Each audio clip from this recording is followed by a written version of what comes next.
Dan puasa serta tuan-tuan dan perempuan yang dirahmati Allah sekalian, pertamanya sama kita merafakkan syukur kepada Allah Subhanahu wa taala dengan izin dan kurnia-Nya pada malam yang penuh barakah ini dapat kita bersama berhimpun kembali dalam rumah Allah Subhanahu wa taala, sama-sama juga dapat menyelesaikan solat fardu maghrib secara berjemaah, dan seterusnya kita berehat seketika dalam satu majlis ilmu yang penuh dengan rahmat dan keberkatan daripada Allah, bersama untuk menyambung kembali kajian kita nasihat agama dan wasiat iman karangan Al-Imam Al-Haddad rahimahullah ta'ala sampai pada muka surat yang ke-163 pada tajuk zakat fitrah. Kita masih lagi berada pada tajuk yang ketiga, pembahagian yang ketiga dalam kitab ini, iaitulah membicarakan tentang perihal zakat. So kitab ini kita dah jauh juga berjalan hampir separuh daripada kitab ini. Kita bicarakan pertama tentang perihal takwa, yang kedua adalah perihal solat, dan yang ketiganya adalah perihal zakat yang kita sedang lalui ini. Dan banyaklah kita sebutkan pada kuliah-kuliah yang lalu zakat dan juga syarat-syaratnya, kelebihan orang yang mengeluarkan zakat, orang-orang yang tidak mahu membayar zakat, apa dia punya ancaman dia. Tadi awal mukadimah kita dah bacakan surah Ali Imran ayat 180. Itu ancaman orang-orang yang tidak mahu mengeluarkan zakat, dan bagaimana cara untuk mengeluarkan zakat telah kita bahaskan pada kuliah yang lalu. Zakat ini terbahagi kepada dua, satu zakat harta dan satu lagi zakat fitrah. Zakat fitrah ini saya kira ramailah orang yang alert, beri perhatian dan juga mungkin sedar yang dia belum bayar terlepas hari raya pertama, hari raya kedua dia boleh terkejut dan nak bayar kan, ataupun terlewat ujung-ujung nak Ramadan baru nak bayar. Itu tak ada masalah, pasal memang zakat fitrah orang banyak berkerumun berbayar zakat. Tapi perbincangan zakat harta itu yang paling utama, sebab kita ada emas zakat ataupun emas, perak, perniagaan, pendapatan, simpanan, ternakan, tanaman, itu semua adalah zakat yang perlu kita keluarkan. Dan ini kita dah bincang pada kuliah yang lalu. Dan malam ini kita nak masuk satu lagi zakat yang dipanggil sebagai zakat fitrah. Fitrah ni maknanya suci. Fitrah ia biasa kita bayar pada bulan Ramadan. Bismillahirrahmanirrahim. Qala al-musannif rahimahullahu ta'ala wa nafa'ani wa iyyakum bi'ulumihi fi darain amin ya rabbal alamin. Zakat fitrah itu wajib dikeluarkan pada setiap bulan Ramadan atas semua kaum muslimin yang berpuasa atau yang mampu. Tidak kira sama ada yang kecil ataupun besar, merdeka ataupun hamba, bayar itu. Maknanya siapa pun kita ini, asal namanya bukan asnaf, wajib bayar. Sama ada kecil, baru lahir, sehari baru lahir. Bila yang baru lahir ni, malam raya tu dia ada. Dia nak tahu wajib atau tak wajib seseorang itu dikenakan bayar zakat fitrah ataupun tidak. Dia hidup pada malam raya tu. Malam raya tu dia hidup. Mana bermula daripada terbenamnya matahari malam raya, maksudnya hari dah maghrib, besok tu raya. Malam ni dah start takbir raya dah. Ada hidup, malam tu dia ada. Maka wajib bagi dia bayar. Bagi dia bayar zakat walaupun dia baru lahir. Malam tu dia ada, dia lahir. Tapi kalau yang meninggal Ustaz sebelum daripada itu, tak wajib. Tapi saya dah bayar Ustaz, seminggu awal Ramadan tak bayar. Jadi selesai je lah. Dia minta balik pula ke Amir. Jadi minta maaf lah, ayah saya baru meninggal. Saya dengar Ustaz tadi tak wajib bayar sebab malam-malam raya ni dia tak ada, dia tak hidup. Jadi boleh bagi balik kan RM7. RM7 kita kira. Kan kita kan ada RM7, RM14, RM21 beras. Kan beras yang kita makan RM7 pun boleh, RM14 pun boleh, RM21 pun boleh. Tapi Ustaz saya RM7, tapi nak bayar lebih boleh Ustaz boleh. Tak besar, lebih bagus. Kan itu kiraan dari sudut yang kita makan. Satu umum ataupun satu yang dipanggil sebagai zakat yang dikira oleh jabatan agama. Dan kita sebutkan tadi bahawa wajib bagi orang yang hidup pada malam raya, sehinggalah terbenamnya matahari ataupun dalam keadaan besoknya pagi bayar habis. Selepas daripada dah besok tu, maknanya dalam keadaan dia lari selepas daripada itu tak ada. So siapa yang lari saja pada malam hari raya, dia ada, maka wajiblah dia untuk membayar zakat. Sama ada baru lahir, sebulan, 2 bulan, 3 bulan, budak kecil semua, orang besar semua, uzur semua. Asalkan namanya bukan asnaf saja. So asnaf yang 8. Ramai orang confuse ni asnaf dengan orang fidyah. Fidyah hanya kepada fakir dan miskin saja. Zakat 8 asnaf. Kan? Kadang-kadang fidyah masa puasa tu pun dia nak cari juga yang asnaf tak sama tu. Memanglah dalam asnaf tu ada zakat, ada fakir, ada miskin, tetapi ada 6 lagi. Ada gharimin, fisabilillah, ada yang macam-macam, ada 6, ada 8 asnaf yang boleh diberikan zakat, fitrah atau zakat harta. Tapi untuk fidyah yang kita tak puasa tu ataupun kita lewat puasa tu, maka adalah fidyah. Maka fidyah ini khas untuk fakir dan miskin sahaja. Fakir dan miskin sahaja. Orang yang berhutang tak boleh, melainkan orang tu berhutang, dia miskin. Kita bagi fidyah pada dia bukan sebab dia berhutang, tapi sebab dia miskin. Boleh? Fidyah ni kan kita nak puasa dengan ramai yang lupa nak bayar fidyah ni, ataupun ramai yang lupa nak qadahkan dirinya di puasa tahun lepas. Satu hari tak puasa, so dia mesti mengulangi ataupun mesti qadah puasa dia sebelum sampai Ramadan tahun ni. Kalau sampai dah Ramadan tahun ni dia tidak juga qadah puasa, maka baru digunakan fidyah dan qadah. Dia ada orang faham fidyah saja. Saya kata saya bayar fidyah je lah, qadah tak bayar. Qadah tu wajib, mesti kena buat. Yang ditambah ialah fidyah. Bagi mazhab Imam Syafi'i lagi ditambah, kalau tahun depan tak qadah lagi, tambah lagi fidyah double. Tambah lagi kalau tak buat lagi double, triple, macam tu kan, sampai dah bertahun-tahun. Itu fidyah. Tapi zakat fitrah ini dia berikan kepada 8 asnaf, termasuklah fakir dan juga miskin. Siapa dia? Orang yang hidup dalam malam raya, maka dia diwajibkan. Dan bayaran yang paling terbaik afdal ialah pada pagi hari raya. Itu paling afdal. Tapi janganlah buat kesian ambil berhentikan bila nak pergi kampung pula tak boleh dah. Sampai bila? Sampai Kiok Khatib berada di atas mimbar, maka habis masa untuk membayar zakat. Satu, orang kadang-kadang pagi-pagi tu ramai beratur panjang membayar zakat. Sebab kadang dia baca ni, dia kata afdalnya pada pagi raya tu. Afdal pada pagi raya itu ialah bila tengok keadaan waktu tak ramai, maka bayarlah pada pagi tersebut. Tapi kalau tengok pagi-pagi ni rasa tak sempat, ni pernah satu hari dulu yang raya terkejut dulu tu, jangan kata yang penuh dekat masjid, online pun start. Nak bayar zakat secara online pun start. Pasal dah dapat tahu hari ni buat hari ni last puasa, besok raya terkejut 29 hari ni. Besok sudah raya, dah orang tak bayar zakat lagi, berkumpul orang pergi masjid, online pun nak bayar juga, start terus, jam. So kalau jadi macam ni, kita dah tahu dah memang akan ramai, so bayar sebelum daripada itu pun tidak menjadi masalah. Sunat afdal pagi raya, sunat sebelum daripada itu. Mana start daripada 1 Ramadan tu dah boleh bayar zakat. Boleh masuk je kita bulan Ramadan besok, dah disunatkan untuk bayar zakat. Wajibnya bila? Bila masuk pada malam raya. Afdalnya bila? Afdalnya pagi dan macam tu zakat fitrah. Baik. Sesiapa yang wajib atasnya nafkah, wajib pula atasnya fitrah. Okey, siapa yang dapat nafkah tu maksudnya dia wajib juga bayar fitrah. Anggaran fitrah yang wajib ialah 4 mud. Menurut mud Nabi SAW dari kurma, gandum, jagung, gandum yang berkulit, ataupun dari makanan yang biasa yang dimakan oleh orang ramai sehari-hari menurut pilihan masing-masing. Jadi tuan-tuan tak payah pening-pening fikir dalam macam mana untuk Ustaz. Jawatan kamu dah tolong kira gandum kita dah. Tak payah hari gandum. Kamu ni banyak mana dah. Kadang kira dah RM7, RM14, RM1, satu kepala kan. Satu kepala kita satu orang RM7 ikut beras masing-masing. RM14 ikut beras masing-masing. RM21 ikut beras masing-masing. So jadi kalau kita nak bayar zakat, kita kata saya bisa ada 4 orang.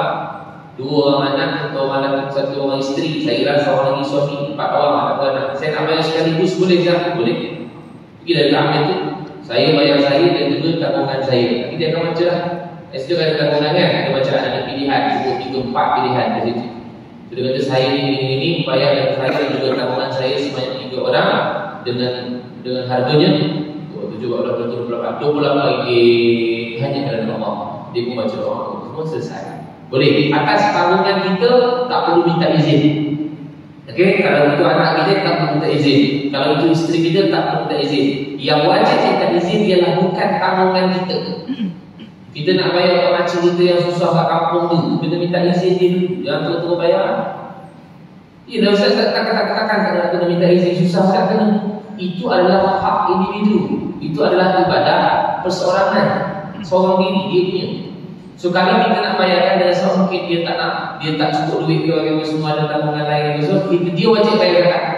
Nanti kita akan tengok siapa yang wajib bayar zakat tu, macam nak tentukan dia wajib atau tidak. Jadi kalau kita nak minta izin ataupun kita nak bayar zakat, bukan tanggungan kita, wajib minta izin dia. Assalamualaikum Pak Cik, salam. Ni besok nak bayar zakat lah saya dengan keluarga saya ni, tapi nak minta izin nak bayar zakat Pak Cik sekali boleh? Dah bayar dah hari ada apa-apa dia bayar ke dia? Dah bayar, maka tak perlu dia. Abang dia dah bayar zakat, jadi tak perlu bayar zakat lagi sebab dah dibayar. Tapi kalau kata belum, boleh dah bayar, tak ada masalah, bayarkan wajib. Bayarkan, maka kita pun diberikan izin untuk membayar zakat kepada makcik kita ataupun untuk makcik kita, boleh ada. Dia tak boleh bila tidak meminta izin. Kalau tak minta izin, dia macam Ustaz. Kalau tak minta izin, zakatnya tidak sah. Walaupun selepas daripada itu baru diizinkan. Kita dah bayar, makcik tadi dah bayar dah. 2 hari kemudian baru kita telefon sebab hari ni boleh. Kita betul-betul soalan tu makcik, Ustaz apa dah bayar lah untuk makcik zakat dan semua. Tak apalah, makcik izin dia betul. Walaupun dia dah izinkan selepas 2 hari, zakat tetap tak sah. Jadi dia sesat. Dia kena macam mana? Dia kena mesti ada izin dulu baru bayar. Sebab transaksi tu, dia punya nak pergi bayar tu mesti ada keizinan. Kalau tidak, dia tidak akan jadi zakat. Dia akan sedekah. Dan jadi macam mana Ustaz? Kena pulang pun dah bayar zakat. Janganlah minta balik lah. Minta balik sekali boleh Ustaz. Nak bayar sekali lagi dah. Jangan lagi tu. Cuma itu yang penting bila mana kita nak membayar zakat. Dan daripada sudut Nabi SAW diikut mud lah, atau bukan mud. Mudi itu bukan mud. 1 mud, 2 mud, 3 mud, 4 mud. Okey, 4 mud dia bisa. Kalau mud ni kita kurang faham mesti buat mud ni. 1 mud, 2 tapak tangan, 2 mud, 3 mud, 4 mud, 4 jadi tapak tangan. Tapi sekarang ni kita dah ukur dengan siap-siap berapa gram beras dan sebagainya. Maka dah dihitung itu, maka dapatlah 1 orang RM7. Saya rasa tak berubah kalau lepas pun sama juga saja. Kan? Diikut pada apa yang kita makan. Kalau Nabi dulu diikut pada apa yang dia makan lah, gandum. Makanan asasi tempat ni. Asal-asal kita, bukan asal kita. Memang mazhab Imam Syafi'i membayar zakat fitrah mesti membayar mengikut makanan asasi. Makanan utama negara. So makanan utama negara itu beras. So bagi mazhab Imam Syafi'i wajib bawa beras pergi hantarkan asnaf. Sekarang dia tak direct ke asnaf, kita pergi kepada amil, pembantu amil. Amil itu zakat, pembantu amil yang ada dekat masjid tu. Kan? Bila imam atau pembantu amil nama dia, amil itu betul zakat. Jadi kita berbayar dekat pembantu amil ataupun amil lah. Jadi asalnya mazhab Syafi'i mesti bawa beras, ikut bawa pergi ke amil, dibayar ikut makanan asasi. Tapi sekarang pasal tak payah Ustaz, pasal tu bukan menyusahkan, maksudnya memberatkan. Okey, sebab kalau semua bawa ikut beras bagaimana nak bawa pergi ke tempat asal. Jadi ditaklidkan kepada mazhab Hanafi boleh menukarkan barang makanan asasi itu kepada bantuan. Nanti kita tukar bantuan tu, jadi RM7, RM4 dan RM21. Asal mazhab Syafi'i mesti ikut makanan asasi. Baik, mengeluarkan zakat fitrah, mengeluarkan zakat fitrah itu mestilah dari jenis makanan yang dimakan oleh si pengeluar zakat fitrah itu sendiri ataupun di jenis yang lebih baik daripada itu. Jika boleh itu yang lebih baik dan utama sebut tadi. Kita makan beras, maka kita kena bawa beras itu pergi ke asnaf. Dan kalau beras itu dikira-kira RM7, kalau dia kata dia nak bayar lebih daripada RM7 boleh? Boleh. RM14 boleh, RM21 boleh. Boleh, tak ada masalah. Cuma dia punya perkiraan minimum dia RM7. Contoh dia semua 4 orang itu RM7, RM7, RM14, RM28. Tapi dengan itu Ustaz, saya nak bayar lebih sikit lah, 1 orang RM14. Boleh? Boleh, kali 4. Boleh, tak ada masalah. Dia jangan kurang je, mesti lebih. Lebih baik daripada itu, lebih bagus. Dan sebenarnya syarat wajib mengeluarkan zakat fitrah itu memang sedikit memberatkan, yang mana kebanyakan orang ramai tidak memahami dengan betul, lalu mereka tidak mahu mengeluarkan zakatnya. Orang ingat dia akan bayar zakat, dia dianggap bahawa dia asnaf. So nak menentukan seseorang itu asnaf ataupun tidak, mereka menganggap diri mereka tidak mampu, padahal mereka sememangnya mampu. Para ulama telah menetapkan semua barang-barang yang tidak perlu hendaklah dijual untuk membayar zakat fitrah. Barang-barang yang di rumah saja tu, kalau kita kata kita asnaf, ada barang yang kita tak pakai, jual dia dan bayar zakat itu. Ini syarikat sikit keaslan, maksudnya dalam keadaan nak menentukan betul atau tidak ini asnaf atau tidak. Dia bila tengok pada malam raya tu apa dia di sini kita dan kita kecuali makanan semalaman pada hari raya dan juga seharinya, malam raya dan besok pagi siangnya, dan apa yang perlu daripada pakaian dan tempat tinggal dan seumpamanya. Maksudnya yang basic yang perlu ada, maka dia adalah orang yang wajib membayar zakat. So kalau pada malam tersebut makanan dia untuk malam tu dan besok pagi cukup, wajib bayar zakat. Kalau pada malam tersebut dan pagi besok pakaian cukup, wajib bayar zakat. Malam raya dan juga besok paginya ada tempat tinggal, wajib bayar zakat. Ini yang kata Imam Haddad dia rasa berat. Berat tu sebab pasal dia anggap bahawa dia asnaf. Sampai Imam Haddad kata kalau katalah barang yang tak perlu tu kena jual sebab kena bayar zakat. Sampai tahap dia tu. Tapi ini kita tak payah periksa lah. Kita jangan nak pergi masnaf tu tengok air dia ada estro ni, ada di situ. Ini TV dia bukan kiraan dia tu. Dia punya kiraan panjang. Walaupun dia ada estro, dia ada kereta, dia ada motor, dia punya nak dapatkan pada malam tersebut tu macam mana? Besok pagi, malam dan juga besok pagi. Cukup keperluan dia, maka dia diwajib sampai zakat. Dan yang ini saya pesan tadi, dia tak payah sibuk mengumpul asnaf ke tidak. Budak zakat tak ada. Budak zakat telah pun dilantik oleh kerajaan, maka biarlah mereka yang buat kerja. Kita bayar dia zakat, selesai dah. Kita nak masuk ni dalam bab tajuk menyerahkan zakat kepada pemerintah. Kita nak masuk bab kerja gitu. Tapi nak sebutkan apa? Kalau katalah kita yang susah untuk mencari asnaf tu, you tidak asnaf, kita akan jadi susah. Kita akan jadi tetap bayar zakat ni, tasah tu tidak zakat. Tak payah, bagi je ambil ada zakat, maka biar zakat tu yang uruskan. Saya baru ni ada ceramah juga zakat Selangor. Dia panggil ceramah pada semua. Dari kata tahun ini 2024 ada bilion yang kita agihkan kepada asnaf. Sebab yang telah membayar zakat. Kita tahniah kepada kita yang telah membayar zakat. Maka kita sebenarnya itu juga antara yang saham pahala kepada kita. Walaupun kadang hakikat yang nampak Allah macam tak ada apa-apa pun. Bukan tak ada apa-apa, dia ada apa-apa, tapi dia ada asal. Dekat dalam dunia mungkin kita tak nampak apa lagi.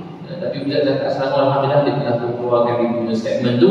Memang tahun ini 2023 lah dia punya hasil report 2024 itu nak dialihkan kepada asnaf. Bilion lah, saya tak ingat nombor berapa, tapi bilion lah yang ada pada zakat waktu itu. Dan alhamdulillah dicubalah untuk. Kita kan jangan dengar cerita-cerita orang yang tak betul, ketiga tidak boleh zakat bagi. Tetap dia ambil sikit lagi ke semua. Kita dengar cerita orang tak mungkin diperiksa, kita nak ayat besar kan. Habis kat mana bilion ni berapa lagi orang miskin? Inilah masalah yang kita kena settlekan sama-sama. Kalau ada orang yang asnaf, mungkin berzakat pada waktu tak sampai maklumat tu pada dia. Kita lah yang kena tolong, pasal mungkin kat sana tidak ada teknologi, tidak ada internet. Kita yang ada ni tidak tolong yang asnaf tadi, daftarkan dia, tadi pun duduk zakat, kata sini ada asnaf yang susah masih lagi tak dapat pula, kita duduk dia lagi duit-duit dia semua. Sebab kita dengar cerita macam-macam orang kata zakat dia lagi duit dia semua. Nanti kita akan tengok sini. Kalau dia betul larikan duit macam mana? Nanti kita akan tengok sini. Baik. Kemudian para ulama mengatakan, jelaslah itu suatu perkara yang memang berat, akan tetapi syariat telah menentukannya. Lantaran itu hendaklah setiap muslim mengambil berat, jangan sampai meninggalkan pengeluaran zakat fitrah itu sedangkan dia mampu mengeluarkan. Okey, jangan anggap bahawa kita ni asnaf dulu. Kena tengok bahawa kita adalah layak atau tidak untuk membayar zakat fitrah. Saya sebut pada zakat harta pada kuliah lalu, layak cara kiraan dia. Zakat harta dia menilai dari sudut nisab dan haul. Setahun dia lain. Emas, perak, simpanan, itu semua tengok pada setahun. Berapa banyak? Keluar 2.5%. Itu zakat harta. Ini zakat fitrah. Itu zakat fitrah kiraan dia lain pula. Kiraan dia melihat pada malam raya dan esok satu hari itu. Ada tak keperluan-keperluan yang disebutkan tadi?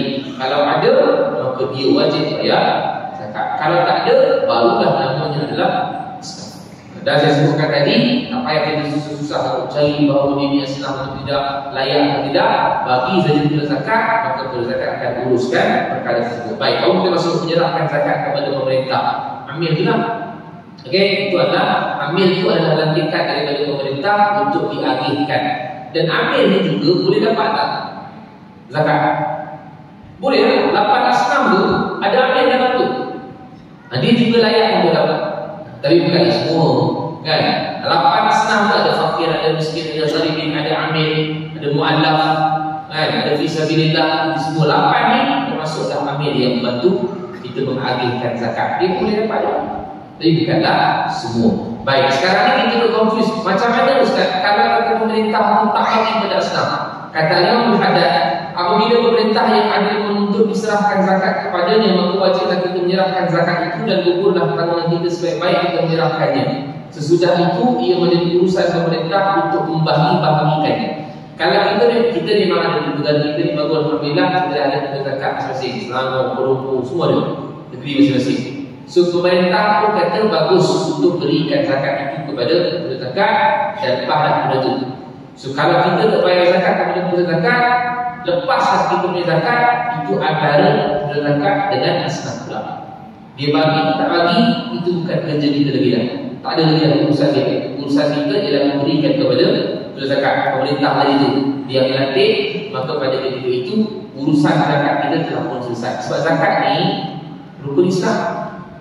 Dan waqimus solat wa atuz zakat, dirikan solat dan mengeluarkan zakat. So yang ini sebenarnya yang perlu kita tapi bila kita dah bayar itu tak sampai kepada asnaf ataupun kita tak tahu sampai asnaf atau tidak, maka kita dah bayar kepada siapa? Kepada zakat. Maka setelah mana kita bayar itu, itulah kita punya zakat.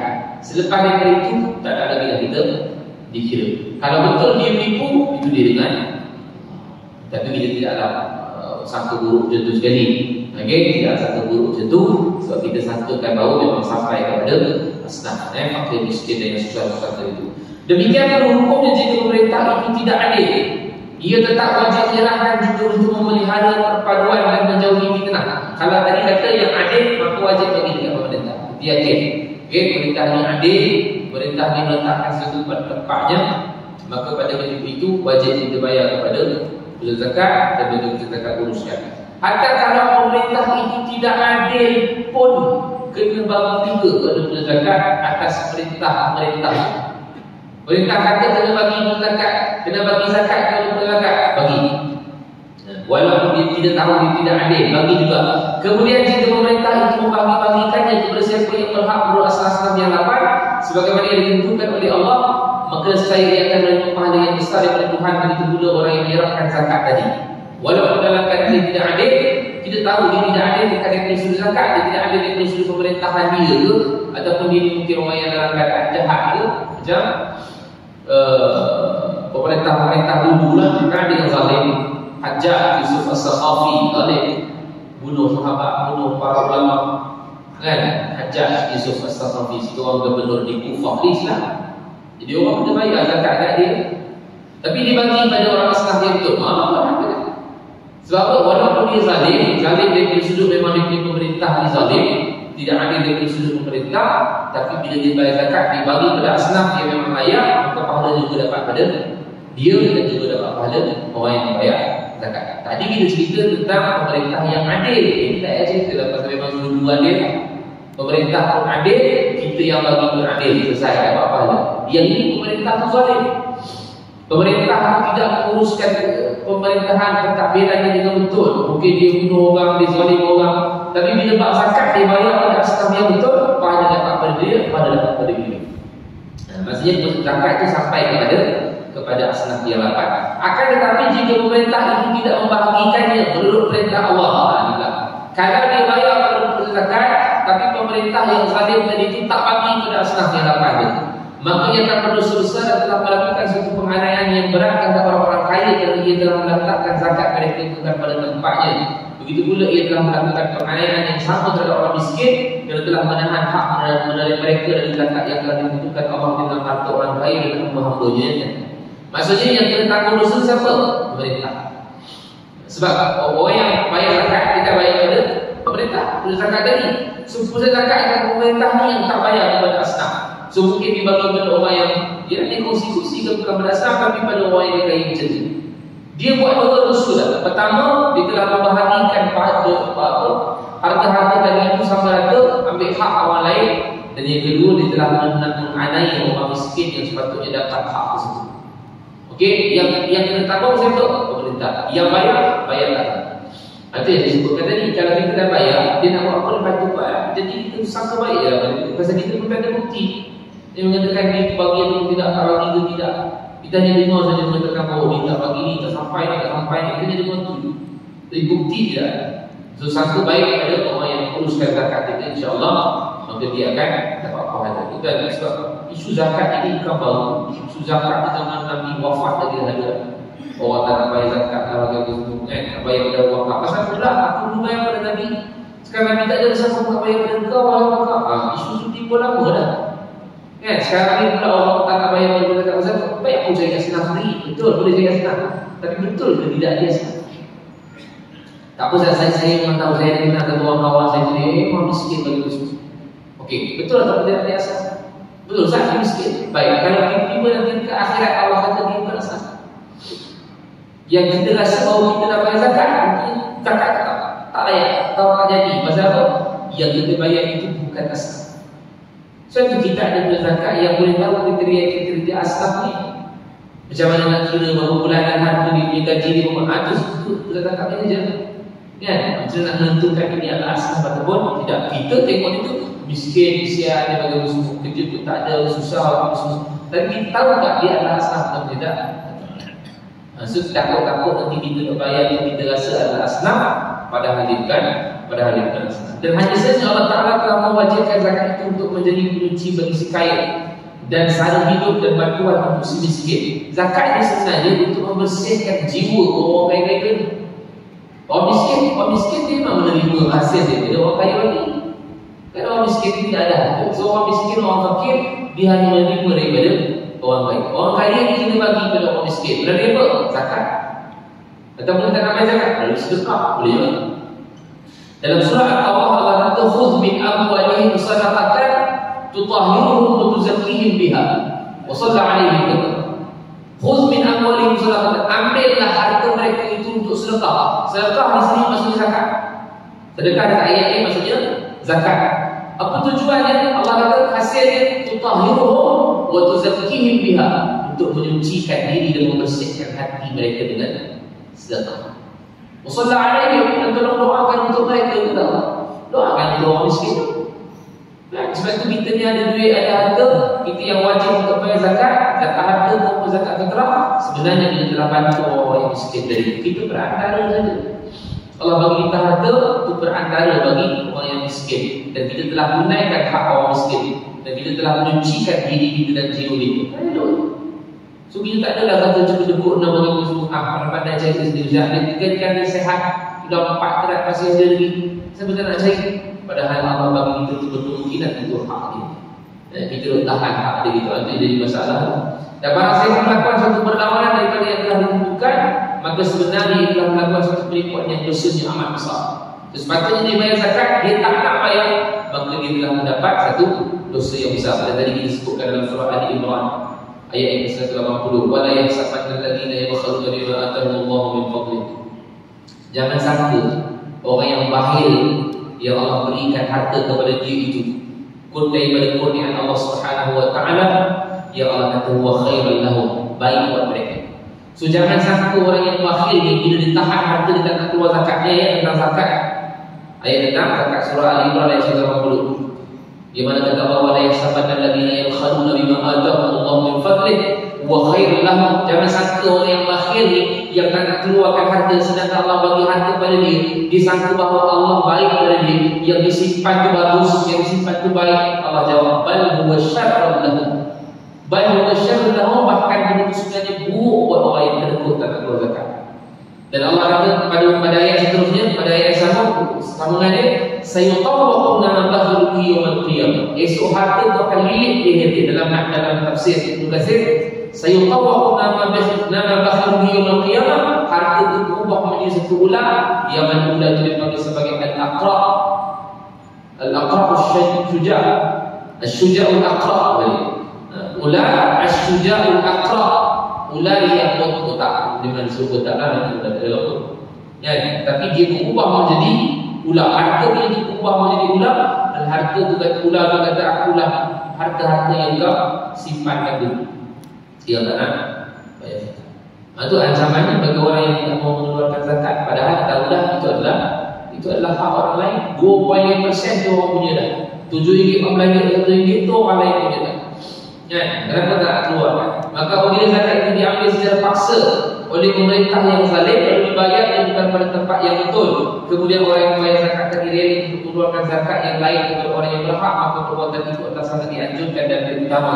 Tetapi tidak wajib. Kalau kita dah bayar, kemudian pemerintah tadi itu zalim, dia tidak bagi kepada asnaf, adalah lebih baik kita ambil harta tadi, bayar sedikit pada asnaf. Itu boleh, walaupun tidak wajib. Sebab yang wajib zakat tadi dah bayar belum pada zakat pada pemerintah, dah itulah zakat kita. Tapi kata Imam Haddad, kalau kita tahu dia bawa ke tempat lain bukan kepada asnaf, maka boleh kita bayar secara terus kepada asnaf walaupun hukumnya tidak wajib. Andai kata si keluar zakat tadi berkuasa untuk menahan zakatnya dan diambil oleh pemerintah yang zalim, maka hal itu adalah diharuskan. Kita tahu dah pemerintah ni memang tak bagi pada zakat kepada asnaf. Kita pun tahan harga dia, kita nak bayar. Pasal pembayaran kepada pemerintah akan bawa lagi zakat di tempat lain. So harus tahan harga tersebut, tak bayar-bayar. Dia tak masuklah pada ayat tadi. Tak masuklah pada orang yang sabana alladziina yabkhuluna bima atahumullahu min fadlihi. Tak masuk ayat itu. Sebab yang masuk ayat ini ialah orang yang tahu pemerintah itu yang bagi kepada asnaf, dia tak nak keluarkan harta. Yang ini kata Imam Haddad ialah dia tahu pemerintah itu kalau dia bagi harta dan dia tidak bagi kepada asnaf, maka harus ditahan harta tersebut. Tak payah bagi. Boleh kita masuk, tak ada masuk dalam kategori dosa. Tapi kalau dia dapat tahu mana asnaf yang layak, dia bagi terus, itu juga antara yang terbaik. Tetapi dengan syarat perbuatan itu tidak akan menimbulkan fitnah. Syarat yang tak bayar tadi itu, kalau kata tidak menimbulkan fitnah ataupun tidak menimbulkan fitnah, maka boleh tahan harta. Tapi kalau menimbulkan fitnah, orang kata ini tak nak bayar harta ni, tak nak zakat ni, bagi sudah harta banyak, jadi fitnah banyak pada dia, ujian banyak pada dia. Fitnah ni bukan fitnah. Fitnah ni dalam bahasa Arab ialah ujian. Fitnah ni dalam bahasa Arab banyak makna dia. Ada fitnah yang maksudnya ujian. Ahsibanna su'ayyu traku ayyakulu amanna wa hum la yuftanun. Adakah manusia yang bahawa dibiarkan begitu saja sambil dia katakan beriman kepada Allah, wa hum la yuftanun, sedangkan dia belum diuji oleh Allah. Yuftanun itu fitnah. Yuftanun itu fitnah, dan fitnah itu maksudnya ujian. Fitnah akhir zaman, ujian akhir zaman, ancaman akhir zaman. Tadi bukan fitnah kau mengaku, bukan. Dan ada juga fitnah yang maksudnya syirik. Dia orang Melayu banyak pakai. Nanti saya buat konten dalam TikTok saya. Kan banyak orang pakai al-fitnatu asyaddu minal qatl. Dia banyak orang pakai fitnah itu lebih besar dosanya daripada bunuh. Jadi orang kata, kau fitnah apa yang kau bunuh? Yang tu lima puluh fitnah aku susah. Ini bukan fitnah kau, fitnah aku, bukan. Al-fitnatu asyaddu minal qatl itu, al-fitnah itu maksudnya syirik. Syirik itu lebih besar lagi dosanya daripada bunuh. Masuk itu. Ada fitnah tu banyak. Ada masalah pakai orang lain juga pakai itu. Maksudnya fitnah. Kau ni fitnah aku dosa lebih besar lagi kau bunuh tak? Dia bunuh dia tu berfitnah tu je. Drama banyak ada keluar tu.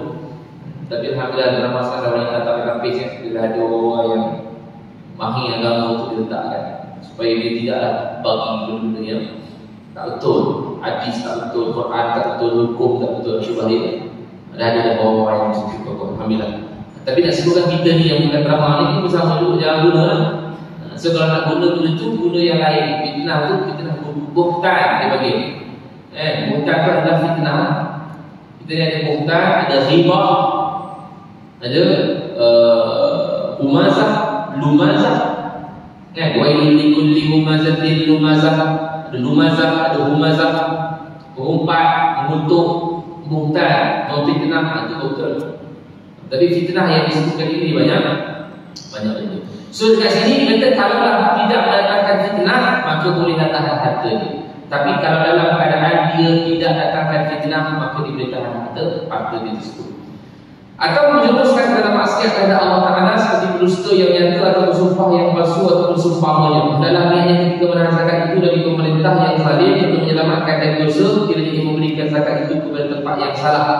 Juga adalah yang diniatkan untuk menolong para fakir dan miskin supaya pelihara agama mereka masing-masing. Kelak bila mereka menerima zakat yang ditentukan Allah bagi mereka dari harta orang kaya itu. So yang ini kita tahu bahawa apabila kita bayar zakat, niatlah untuk membantu orang yang miskin, insyaAllah. Kita dalam kata dulu pada azan. Kita dalam pada azan, insyaAllah.